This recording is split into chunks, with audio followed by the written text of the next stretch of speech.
हरिओम।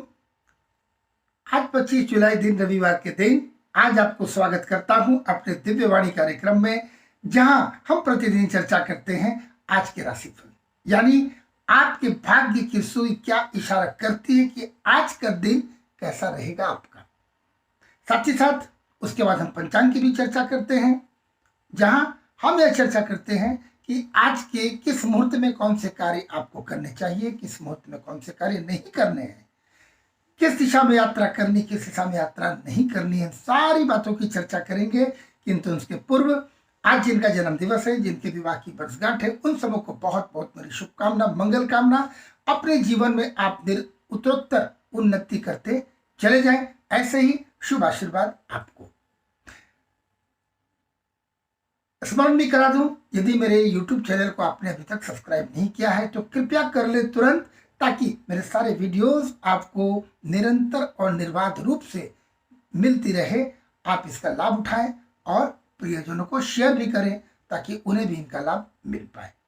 तो आइए प्रारंभ करता हूं आज के पंचांग की। सर्वप्रथम 2078 विक्रम संवत शाके 1943 श्रावण मास कृष्ण पक्ष आज से लग गया है और श्रावण मास भी प्रारंभ हो गया है आज से।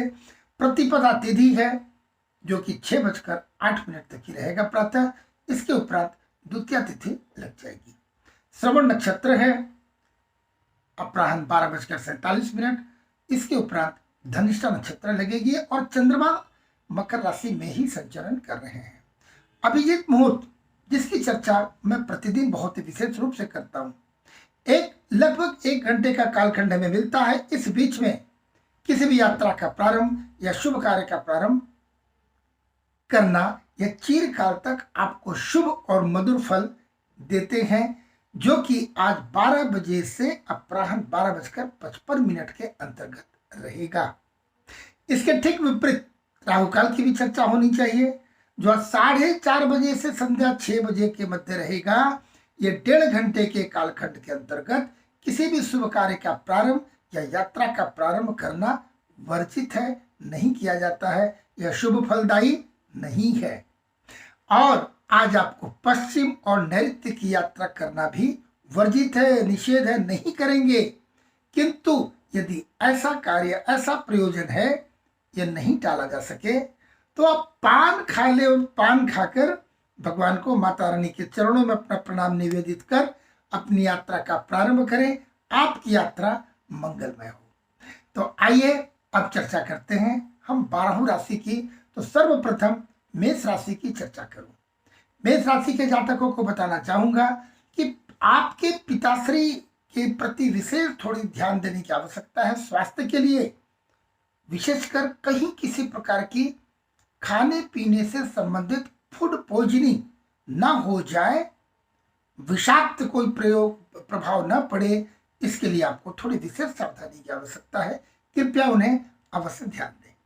वृषभ राशि के जातकों को बताना चाहूं कि भाग्योन्नति के मार्ग में रुकावटें आएंगी। बिल्कुल परेशान नहीं होना। ये कभी एक समय है, कभी धूप, कभी छांव, ये तो जीवन का चक्र है।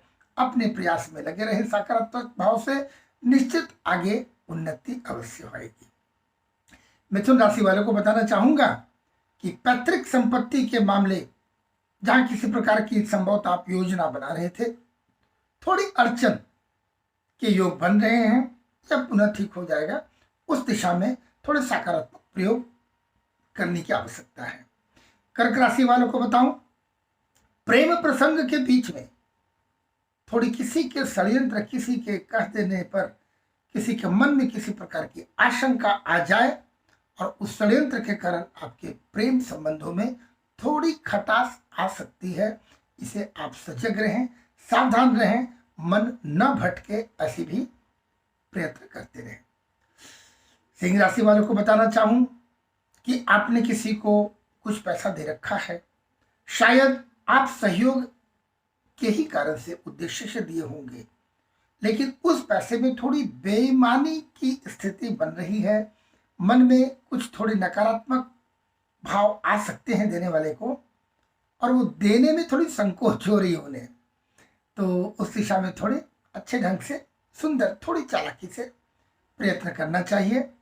जबकि कन्या राशि वालों को बताना चाहूंगा कि संतान की संगति पर ध्यान देने की आवश्यकता है।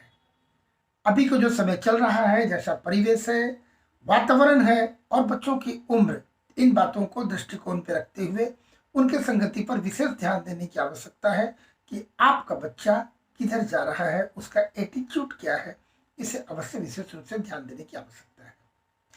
तुला राशि के जातकों को बताऊं कि मित्रों के बीच में मतभेद होने की संभावना दिखती है। मित्र तो मित्र हैं, भाई की तरह होते हैं। किसी प्रकार की थोड़ी मन में भाव आ जाए, मत अंतर हो सकता है, मतांतर के कारण थोड़ी खटास लग सकती है। इसे बिल्कुल तुरंत पाठ लेनी चाहिए कि मित्रों से ही तो एक एनर्जी मिलता है और एंटीबॉडी, जो आजकल प्रचलन में शब्द आ गए हैं कोविड में, वो वहीं से प्राप्त होता है। तो मित्र को बुरा ना लगे, आप भी स्वयं रखें, 2 कदम आगे बढ़ के आप ही अपना प्रयास विशेष रूप से कर लें।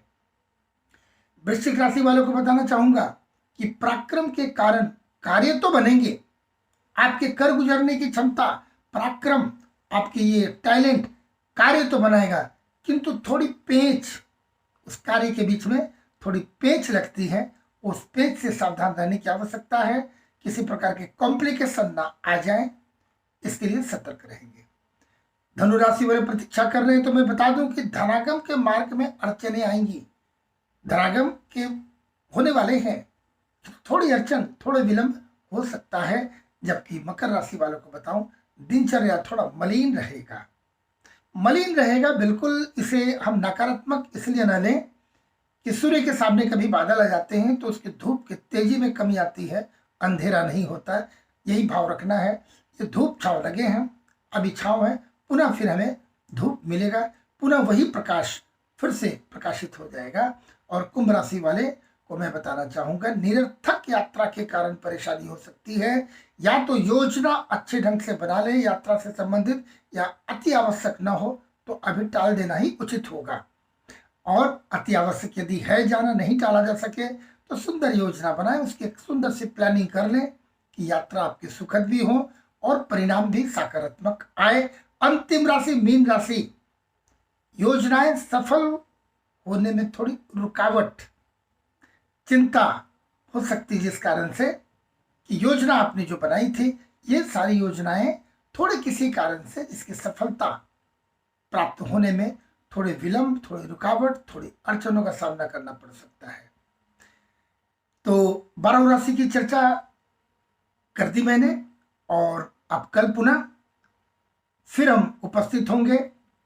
YouTube चैनल को सब्सक्राइब करना न भूलें और प्रियजनों को शेयर भी करते रहें। अच्छा लगे तो लाइक बटन भी दबा दें। लेता हूं विदा, कल पुनः मुलाकात होगी। तब तक आप व्यस्त रहें, मुस्कुराते रहें, सकारात्मक रहें। हरिओम तत्सत।